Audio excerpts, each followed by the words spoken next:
Ini dia pengorbanan dua gajah yang sangat brilian untuk menghancurkan pertahanan lawan. Game ini terjadi pada tahun 1889. Pemain putih adalah Emanuel Lasker, sang juara dunia catur kedua, dan pemain hitam Johann Hermann Bauer, seorang pecatur kuat dari Austria. Bagaimana gamenya? F4 Birds Opening, pembukaan burung. Lalu hitam menjawab D5, E3 membuka gajah, kuda kembang ke F6 dan B3 membuka gajah. Selanjutnya E6, gajah B2, gajah kembang ke E7, lalu gajah kembang ke D3, B6 membuka gajah. Game ini penuh dengan gajah. Kuda C3 mengembangkan kuda, lalu gajah B7, kuda F3, kuda D7, rokade dan rokade. Lalu Emanuel Lasker melanjutkan permainan dengan kuda E2.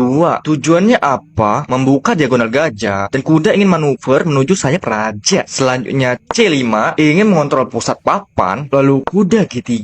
Menteri C7, kuda ke E5 ingin meletakkan kudanya di pusat papan, lalu Bauer menjawab kuda makan kuda, gajah makan kuda, mengancam menteri. Menteri pindah ke C6 dan menteri E2 ingin mengkonekkan benteng dan kemungkinan akan mengadu gajah ke A6. Lalu hitam mencegah dengan jalan A6 dan disinilah teman-teman serangan brutal akan terjadi. Dimulai dengan langkah kuda H5. Lasker ingin mengadu kuda pertahanan hitam, lalu hitam tergoda dengan jalan kuda makan kuda dan Lasker tidak menteri makan kuda, akan tetapi dia jalan gajah makan pion. Brilian teman-teman, mengorbankan gajahnya. Apa tujuannya? Jika hitam menolak dengan raja ke-8, jelas menteri makan kuda dan posisi hitam sangat berbahaya, akan terjadi 3 langkah skakmat. Jadi terpaksa raja makan gajah dan menteri makan kuda skak. Hanya ada satu-satunya jalan, raja ke G8 dan apalagi langkah Lasker. Gajah makan pion, brilian. 1 gajah kurang, Lasker mengorbankan 2 gajahnya. Lagi-lagi, apabila hitam tidak makan gajah, maka akan ada skakmat di petak H8. Jadi terpaksa raja makan gajah. Dan lihat teman-teman, hitam unggul 2 gajah. Akan tetapi pertahanan raja hitam sangat lemah di sini. Bagaimana cara Lasker melanjutkannya? Menteri G4 skak, lalu hitam raja 7. Apabila raja F6 akan terjadi menteri G5